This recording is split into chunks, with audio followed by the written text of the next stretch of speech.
We have two great experts joining us today, Cynthia Stein and Rachel Greer.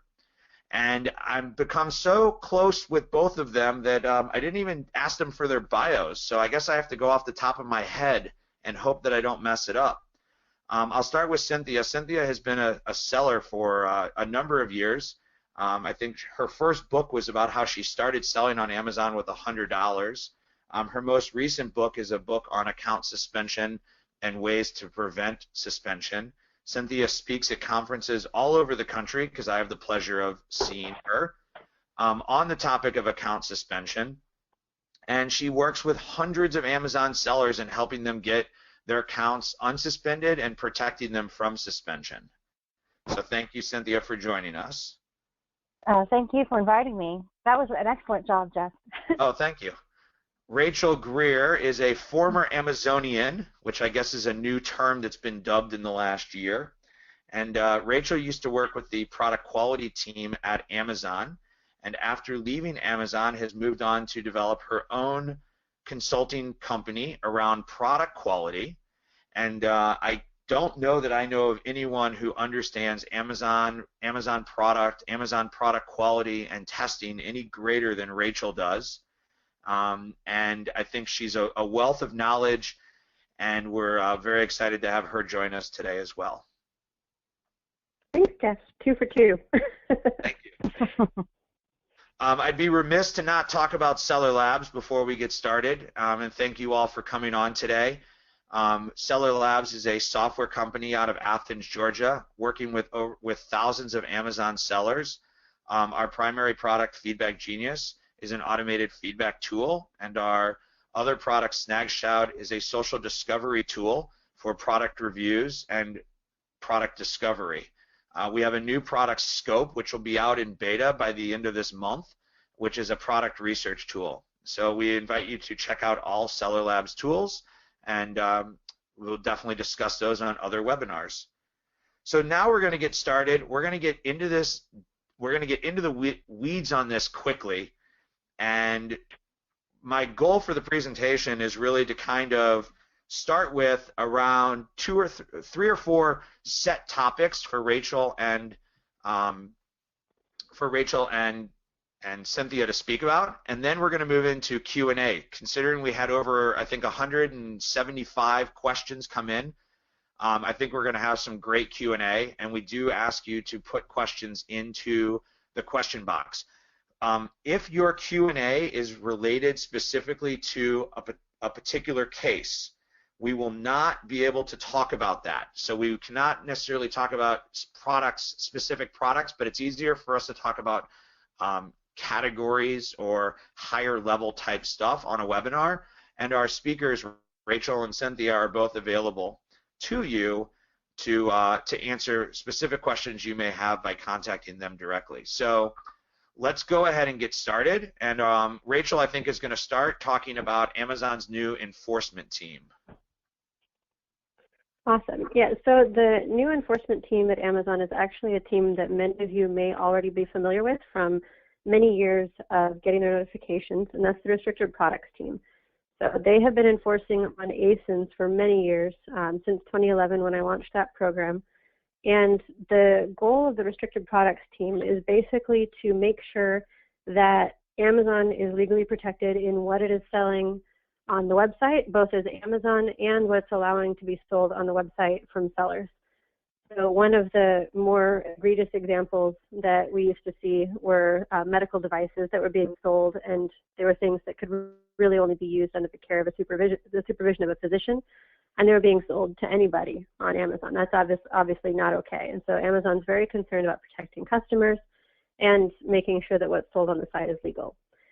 What we have heard recently and seen a couple examples of is action taken on sellers who have egregious restricted products violations. So one client that I was working with, basically we ended up having to give up on him because the team is, obviously they have a much higher standard to bear since it's legally restricted products, and we ended up not being able to get him reinstated because of multiple prescription drugs that were being offered on the website. So one example of some of the ASIN level restrictions that are happening are things like liquor-filled chocolates. And I want to use this example to give you an idea of the kind of challenges that Amazon faces in trying to enforce legal restrictions. So this is an actual listing that's still on the website. There aren't very many of them left anymore because there was a cleanup effort that happened in Q4 last year to remove liquor-filled chocolates off the website. And to be clear, not all liquor-filled chocolates are illegal to sell. There's certain ones that have a higher liquid alcohol content, and if you ate the whole thing, you could probably get pretty sloshed. But in general, it's kind of hard to get hammered off of just liquor-filled chocolates. So for the most part, these are actually perfectly legal to sell.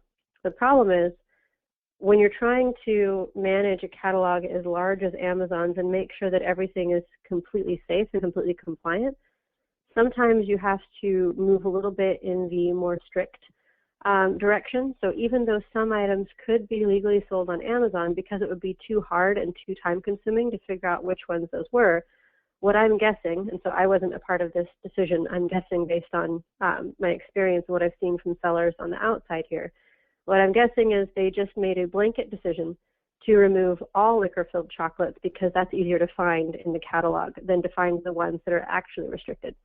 So that's one example of the kind of challenges you may face when working with restricted products. It may be that your product is actually legal to sell, and that's perfectly fine anywhere else. But because of Amazon's unique catalog issues and the size of Amazon, the scope of what they're trying to do, they may choose as an Amazon policy not to allow your product to be sold, even though it's perfectly legal to sell in the United States. So if we can go to the next example, this is an item that a lot of sellers have been having difficulty with in the last couple months or so. So a lot of times these things come in waves for us, so we'll see a lot of issues from the same things happen at once because there's just a new focus and all of those ASINs get scrubbed through at the same time. So this item, technically speaking, retinol should only be made in 2% concentration or less for an over-the-counter product. Anything above 2% is considered prescription topical cream. So anything that's 2.5% is being taken down pretty systematically. There's not very many of these left up on the website either. The difficulty here is that if you just have it happen once, you have your product, it happens once, okay, fine, it gets taken down. The difficulty is if you keep trying to put it back up. This team is obviously charged with one of the more strict mandates at Amazon, which is legal protection. So they're going to be a lot less tolerant of mistakes here. So if your item gets taken down by them, certainly try to appeal, and that's not through seller performance. You have to appeal through seller support. Certainly try to appeal, but if they shut you down, then find something else, reformulate, do something else. A way that you can protect yourself on these actual legal restrictions, not just restricted function and claims. Function and claims are different. They're saying that this retinol cream would cure cancer or something. That's a function and substance claim. Those are the kind of things that you just shouldn't do anyway. For the actual formulation itself, to protect yourself there, the only way that I know of to make sure that you're completely protected is to hire appropriate legal counsel. So a legal counsel that actually knows the space. There are some pretty obscure laws that determine what's permitted in topical creams, in health and beauty products in general. There's other restricted products too, like certain states don't allow air guns, certain states do. There's a whole bunch of different requirements across the board, and obviously Amazon's got a very long list.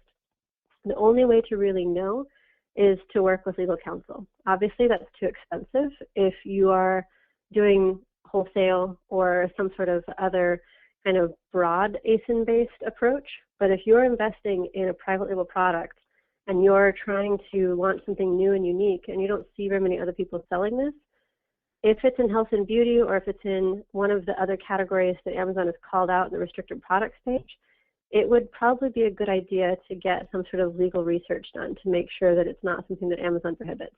It would be really not fun to spend all of this time and effort to develop a product that you then can't use and sell, or that you can start selling and then get warned for and have all of your inventory be seized by Amazon.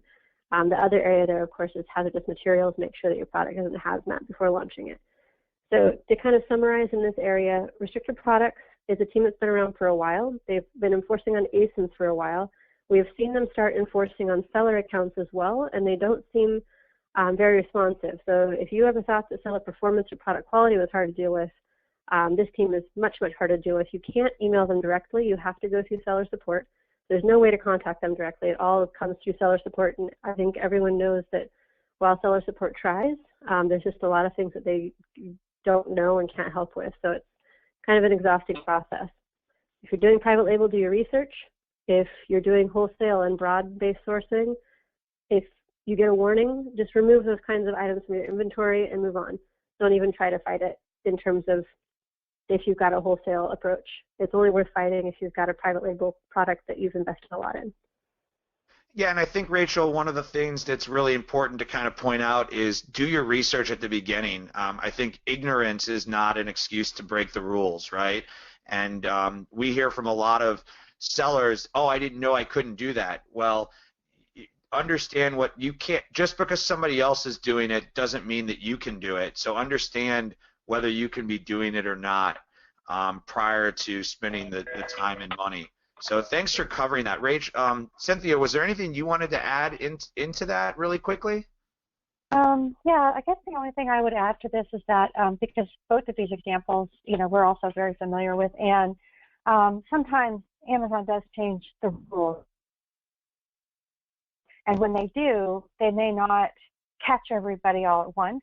And so a lot of times it frustrates my clients too because they're taken down, but somebody else is still selling liquor-filled chocolates or someone else is still selling the retinol cream. And I will tell you with the 2.5%, this particular issue, there was actually, Amazon was actually selling it for a while. So the rules changed. And, my client, I had a private label client, was stuck with one of their best-selling products they could no longer sell. Unfortunately, there is not much that can be done about that. If they're making a blanket policy decision, they're not going to make an exception for us. Okay, thank you. So Rachel, I have had one or two people mention that your sound is not coming through super clear, so if you could just maybe move a little bit closer to your microphone. We're going to now get into the topic of gray market goods, and I think Rachel's going to talk a little bit about gray market goods and how they're being seen on Amazon today. Okay, so does it sound better? I'll have to wait until they ping us and let us know. Sounds good to me. So the first thing with gray market is there's a couple different definitions of gray market. There are perfectly legitimate gray market approaches and ones that Amazon engages in itself. If Amazon can't get a product directly from a manufacturer that it wants, then they'll look to distributors to see if they can find it that way. And that technically is gray market if you define it a certain way. So in that sense, Amazon is doing that. Another definition of gray market is buying at retail and then selling on Amazon, which is a big approach to selling on Amazon. One way to verify if your product is a legitimate product or not is on every sewn-in label for items that are imported into the U.S. or sold in the U.S., everyone is required to list an RN. An RN is a registration number, essentially, with the Federal Trade Commission. You can see here, you can actually query by RN type, RN number, company name, and other information about them. So you can see all companies that do a particular product line, or you can look up a specific RN number that you find on a sewn-in label hang tag. So if you guys, have 5 minutes after this webinar, you can always check out the RN number on your winter coat or something like that and be able to look this up. But what that does is if it's something that is a branded product, then you should be able to find the manufacturer using that RN number and see who actually made it. So in one case, we had a client who was accused of selling counterfeit name brand suits, and we were able to look at their RN number, and it matched back to a manufacturer who had contracts, and these were publicly noted on their website, and we were able to get verification from their customer service department that they had contracts to produce those name brand suits. So in that case, you can actually verify backwards on some of these products to make sure that even though you're buying them through other channels, you can still verify that they're legitimate product. that's one way from a regulatory perspective to verify gray market goods. And I know, Cynthia, we had talked about other ways in terms of supply chain to improve approaches to gray market. Great. Cynthia, you need to unmute yourself. I heard some background noise, so I muted you, and my computer won't let me unmute you. I don't know why. I think I cut her off.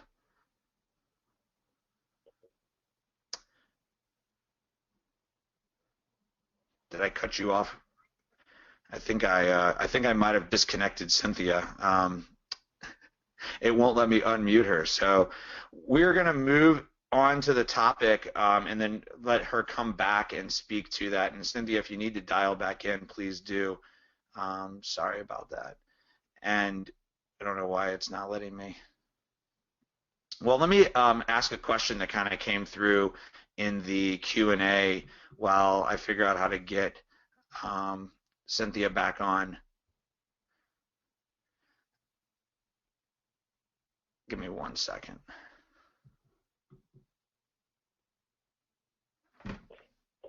Technology is so great except when it doesn't work, right? Every time I want to do something, I just get a little spinny wheel.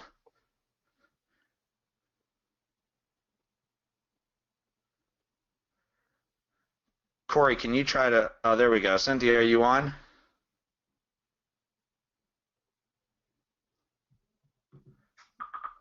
Have somebody try to help me back at the office.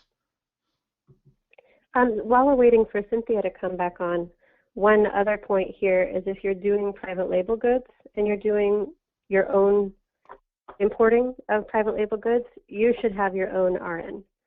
So this is just a kind of registration for anyone who's doing importing. The goal here is, for the most part, if you're having like a 100% cotton t-shirt, there's no way to find out who made that cotton t-shirt just based on the cotton fibers themselves. It's just not possible to trace that back. But if you have an RN on there, then someone can find who imported it and ask them questions and so on. So the whole concept here is that if you introduce something into commerce in the US, then someone should be able to figure out how to contact you. So if you're doing private label, then you should have one of these. And obviously anyone else who has their own brand or their own label will get one of these themselves. Great. I think Cynthia's back on. So Cynthia, if you have anything to speak about with gray market goods, feel free, and otherwise we'll move into product reviews. Okay, so I have a lot of experience with the dark side of gray market goods because a lot of my clients come to me, they're suspended for inauthentic. And what inauthentic means, it doesn't mean that it's counterfeit necessarily. It means that it was, it's where the source, where it came from, that it's gray market and they're not sure if it's an authentic good or not. And so, you know, Rachel touched on one way to know if it's authentic, but another way to know is also to find out where your supplier got their supply. So when you're suspended and you have to prove that your goods are authentic, just showing them the invoice from your supplier may not be good enough unless that supplier is a known reseller of that product. So, you know, if you're buying cell phone accessories from Verizon, you can feel pretty good about that, right? But if you're buying them from someone else, who maybe got them originally from Verizon, who originally got them from the manufacturer, then you get a long chain. And so we have had to reconstruct the chain in some of our clients' cases to prove that they bought legitimate goods. And so that's a pain in the butt. And so I'm really, what I'm doing with my clients now is I'm encouraging them before they make a large purchase, well, any purchase, before they make a purchase of some goods, that they take the trouble to make sure that the company they're buying it from has the right to sell it. Another issue may be that they have the right to sell it, but they don't have the right to sell it to somebody who's selling online. So we see that with a lot in health and beauty with certain high-end like shampoos and things like that, that are only designed to be sold through salons and brick and mortar locations. And so they may be buying it from the supplier who supplies the salons. I have clients who've done this, and so the product is legit. You know, it's not fake. okay, but the source that they got it from is not allowed. And so usually the person who's making the complaint to Amazon about the inauthenticity of the goods is in fact the manufacturer of the goods, because they know they're not supposed to be sold on Amazon. And so that's where, you know, I tell people, how much trouble do you want to buy for yourself? Because, you know, basically you've violated a contract somewhere. Usually it's a contract they've signed, you know, when they bought the goods, it said that they weren't going to sell them online. So anyway, that's just my 2 cents on the gray market, is that Amazon is cracking down on the gray market because they're worried about counterfeit. They're worried about, you know, legal repercussions, and they're also getting complaints from manufacturers, and so they have to act on them. And my clients who sell luxury goods are probably the worst offenders. So basically, in short, if Amazon is approached by a manufacturer or product goods that some type of gray market product is out there, they're going to take that very seriously and they're going to address it. Rachel, I had a couple of questions come in before we move on to product reviews. One was how to create, Darius wanted to know how to create an RN, and do you use the UPC you assign to the product? No, it's based on your actual imported good types, and the FTC doesn't care about your UPC. To be honest, neither does Amazon. It just needs to be the right number of characters. So creating it, you have to first know that your product is actually something that's regulated by the FTC. So one example is you can't just assume that all textiles are regulated by the FTC for labeling, because some items aren't, like belts and suspenders aren't regulated. So whatever you're bringing in needs to be something that's regulated, and then you put that in your application where you say, what are you going to be importing? And you could say like t-shirts, and then that would be part of your application. And then if there isn't, and you just go to ftc.gov. ftc.gov? Okay. Mm-hmm. If there is an RN number, where am I going to find that on the product? On the sewn-in label. So it should be on the label along with where it says made in China or Bangladesh or wherever. And the care instructions and the fiber labeling, usually the RN number will be on there. And then is that something, usually is that anywhere a number from 4 I to want 6 to actually, characters. is that a number I actually want to have in my Amazon listing? It's not necessary, but what you should have is a picture of your sewn-in label on your listing. And that's actually not to benefit Amazon or the FTC. That's actually to prevent your product from being hijacked. Great. I'm sure we could do another whole webinar just on product hijacking, but let's move on to product reviews because I know we want to get to a lot of the Q&As. So Cynthia, why don't we talk about some hot topics related to product reviews? Okay, so basically product reviews started coming up on our radar. Last year there was a lawsuit that Amazon filed and against a number of disreputable companies, and my only guess on this is that they got the customer list as part of the settlement, because all of a sudden a ton of sellers were just suspended, and they had all been using these services, and they had to provide all the people who had written reviews from those services, and then Amazon took down all of their reviews and they let them back on. So the good news is usually if you learn your lesson, you know, Amazon will let you back on.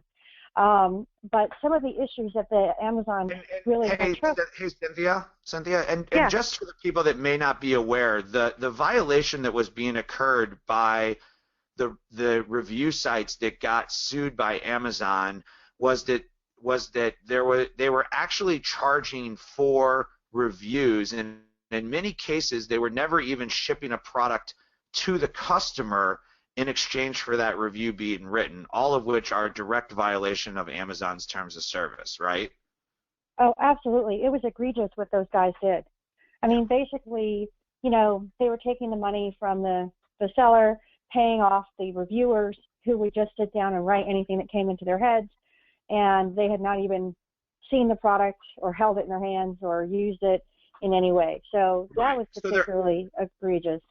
I just want to make sure that we clarify there are legitimate ways to solicit reviews and to discount products and to ask for reviews from shoppers, but the sites that are out there and that are selling reviews, I think Fiverr was one of them, and I think the other one was actually a private site.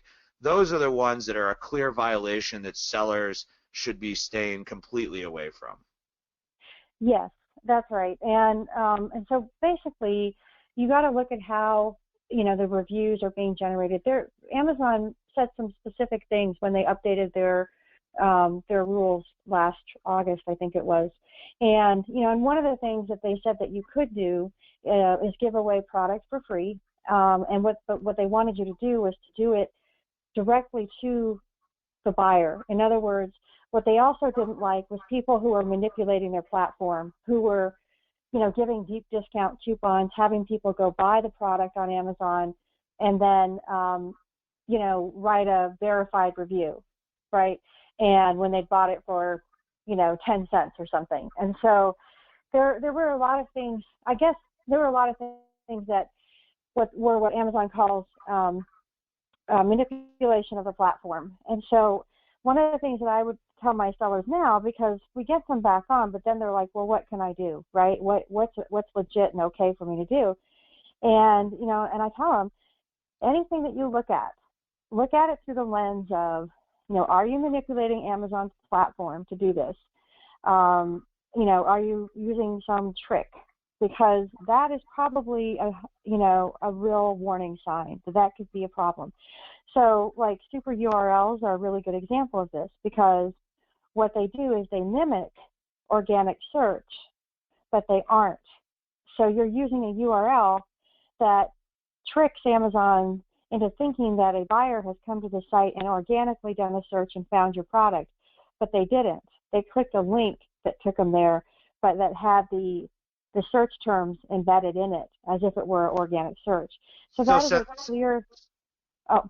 So Cynthia, we completely agree with you about super URLs, but a lot of sellers, and I had a couple of people ask in the Q&A, have said, okay, I'm no longer using a super URL, right? I've understood the update occurred. I'm no longer using a super URL. My service doesn't use a super URL. Can I ask my buyer to go to Amazon and search for my keyword, find my product, and buy it?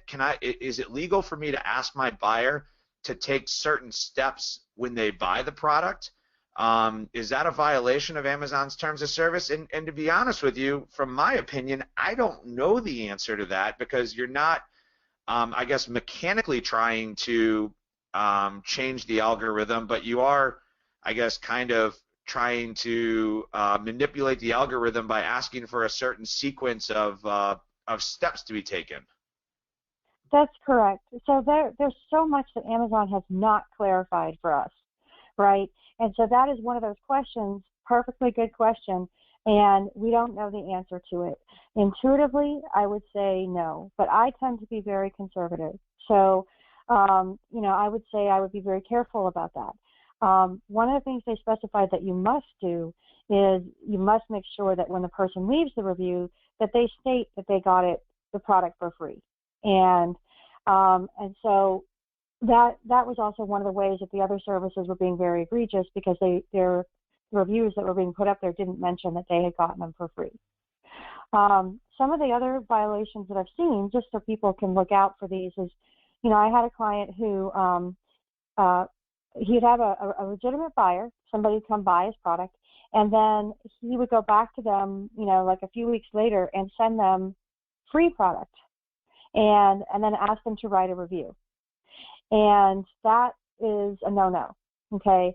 And the reason why it violates Amazon policy is because, again, you're being very selective about your reviewers. What they don't seem to like, and this is just based on what I've seen, is they don't seem to like it when you choose your reviewers and you narrow them down. Like, I had another client who got in trouble who had scraped the Amazon website and gotten a list of all their top 500 reviewers based on the number of reviews they'd written, and then they were approaching them to do reviews for their product. So Amazon got upset at that, and part of it was because they kept going to the same list over and over and over and over again. So they don't want that either. They don't want to see the same name on, all 20 of your products. And let's see, what they're really just trying to do is to avoid anything that disrupts a normal organic review. So it's okay to have free reviews, and they actually recommend that people give out product for free and not at a discount. So and think of it Cynthia, as like, to go on to that, the real area here is anything that deviates from Amazon's own Vine program. So some of you may not be aware that Amazon has its own review system called Amazon Vine.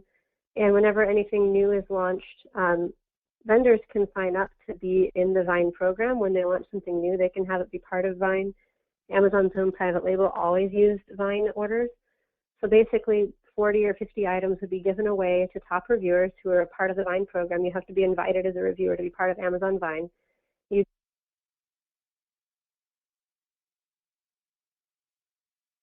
Looks like we lost Rachel there.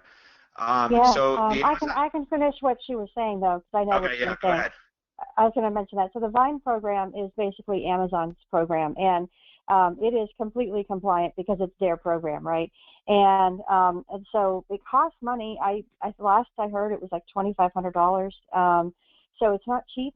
But anyway, that's the program that they have, and so right, like she was saying, anything that's sort of different from the Vine program is going to be looked at suspiciously, and so, you know, it's definitely, but again, the ones that I've seen suspended are people who have really been pretty egregious about it. And So I think Cynthia, I think sellers are looking for this very cut and dry, left and right, black and white, heads or tails answer to this question, right? So Sam Cohen, which I could get into some great debates with conversations we've had in other forums, asked, and I think this is the question that a lot of sellers are asking is, if Amazon has all these reviewers, they identify all these reviewers, why am I not allowed to contact them? And I believe, and I'll let you kind of speak to this too, and I don't want this to just get on to an Amazon review. We could have a whole webinar on that. We as a company believe you are allowed to solicit reviews. I think what Cynthia was saying was, if one person is constantly reviewing products, right, and all they're doing is reviewing products, the value of that review begins to decline. And if you look at Amazon's algorithm and you look at Amazon's search and how it works, the conversion is actually more important than the review. The conversion is signaling to Amazon that people want to buy your products. The review becomes the social proof. And so what Amazon is trying to protect is the social proof of their network. And so if they believe that the quality of the review, the quality of the reviewers, or the quality of the review program is in question, then people are going to stop using reviews as a way of determining what products to buy. So here's what happens. If your product is using a service to solicit reviews, or you're soliciting a list that you have to solicit reviews, and you get all 5-star reviews, and then you start selling your product through organic sales on Amazon, and your reviews start coming in as 1 or 2 star, Amazon is going to see that all of your 5-star reviews were at a discounted product, and now your 1 and your 2-star reviews are actually at a sale, and it's going to be a signal to them that you really have a crappy product.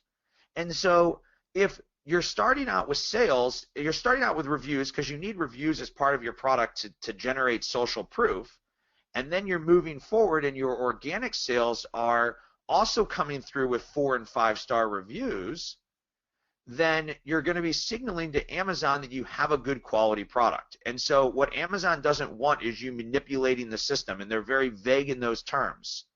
And so we don't know if manipulation is 10 items, 20 items, 50 items, 100 items.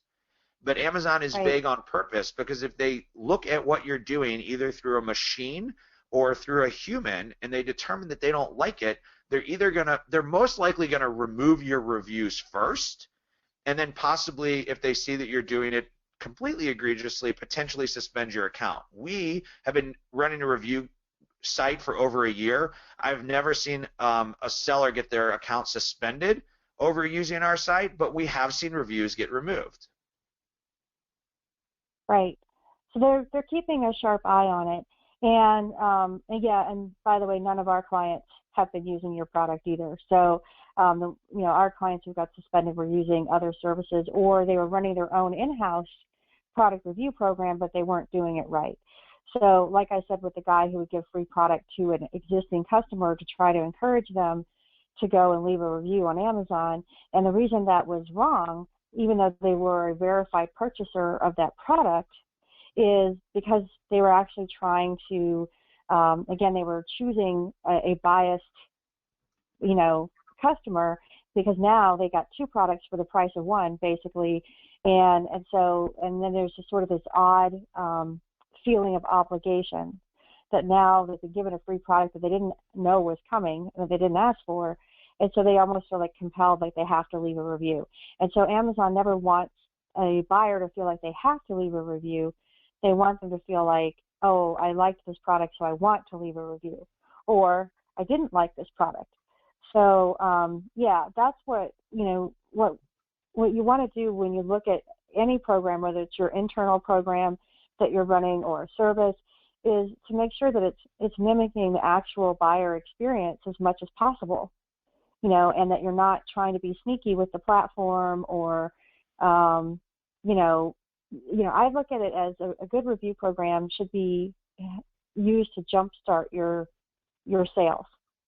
And then after that, hopefully you won't really need a lot, right? At that point, hopefully you're generating real reviews, real sales, and your product has been jump started, and that's what you needed to do.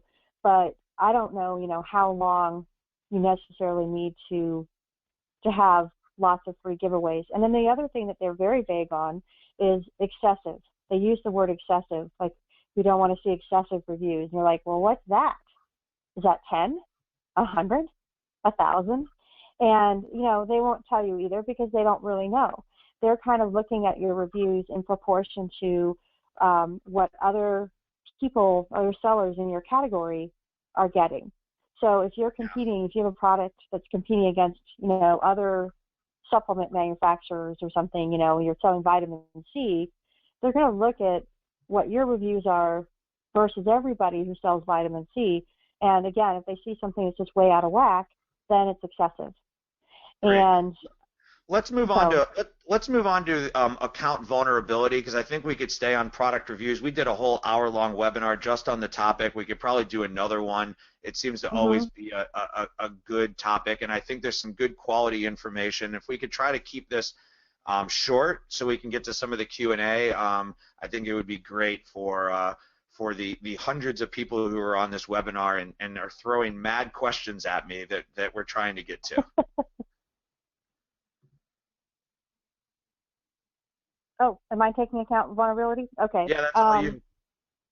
Okay. All right. So people want to know what are the the most common ways that you get suspended, and right now it's really about product quality. I do get clients who are suspended for performance, which is how you ship your product out to the buyer. But most people are getting suspended either for policy violations or they're getting suspended for product quality. And product quality is fairly new. It popped up. They did a big change to the algorithm last year, and all of a sudden people started getting suspended for things that they had never had problems with before because they weren't being tracked and monitored by Amazon. And so that's where the used sold as new, not as described, just trying to throw out a few of these. That's where a lot of these terms that came out that people hadn't really seen before, and they were puzzled by them. And they're all about product quality. And it means that when the person opens their happy Amazon box, that what they receive inside is perfect.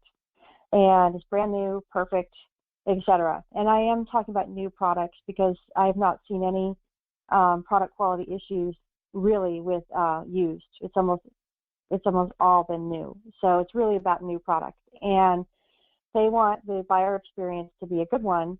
And they were cracking down on people who might be sending in product that was less than perfect, which was talking about who's vulnerable. People who bought from liquidators were vulnerable, and from retail arbitrage, because sometimes the products would have some shelf wear, they would be less than perfect, and then they were being sent in, You know, especially liquidation, that stuff's been sitting around for a while, you know, in different warehouses and stuff. Drop shippers, those guys are vulnerable because, again, they never see the product, they never touch the product, and so they don't have any control over what the buyer gets on the other end. There's also usually a lot of performance issues with drop shipping because, again, if your partner isn't just A+, then they might be delivering product late, get lost, and things like that, and you're responsible for all of it. You know, other people, I mean, I think almost every type of seller has its vulnerabilities to getting suspended. There's things that they're particularly, you know, could be a problem. You know, definitely we've seen with, you know, people, all the inauthentic claims, you know, people who buy from wholesalers or, you know, suppliers, if they're not confident that the product is authentic or where it came from, then that can be a problem. So, you know, really what I tell people is make sure you're sending in perfect product, which seems obvious, but it's not. And it's also tough because if you look at people, for example, who buy wholesale and they're sending stuff in, you know, you can't count on Amazon to weed out the bad product or the damaged product for you. They don't. You know, and I've had stuff, I have a pack and prep service, and I send stuff to them, and sometimes almost half of what they receive has been damaged. And so they send it back, and, you know, they go through the whole brouhaha of getting a replacement. But, you know, people who ship stuff directly to Amazon, you know, and then they expect Amazon to carefully unpack their goods and make sure that they only sell the good ones, it doesn't happen. I mean, I'm sure it does in the most egregious cases of, you know, like there's pieces all over the floor. But a lot of times, you know, damaged product just gets sent right on to the buyer. So, you know, basically those are some of the account vulnerabilities. And this slide that's up there right now, this is Rachel's slide, and, you know, she can probably describe better what she's doing. But we do a similar thing for our clients as well on a weekly basis, where we help them see what's going on in their account that week that could be potentially a problem, so they can address it before Amazon does. And that's what I tell my clients is the best defense against, you know, being suspended is to be aware ahead of time of your problems and to address them before they really become problems.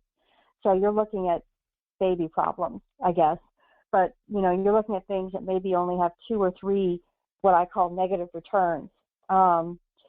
So, and that's, but that's early enough that Amazon hasn't shut you down for it yet. And then you can address it and fix it, and your account stays clean. So all of these things that Rachel has on her slide are definitely things that we look at, and we have a few other things that we look at as well inside our clients' accounts. But I think one of the most important things you can look at every week is your returns and why people are returning their products. Because in Amazon's world, if it was a perfect world, nobody would return product. They would buy it and keep it. And so if they're returning it, if it's for any other reason than their personal preference, maybe it didn't fit, wrong color, wrong size, whatever, changed their mind, accidentally ordered too much, whatever. But if it's not the buyer's mistake, basically, if it's your mistake, then it's a problem. And that's what I call a negative return.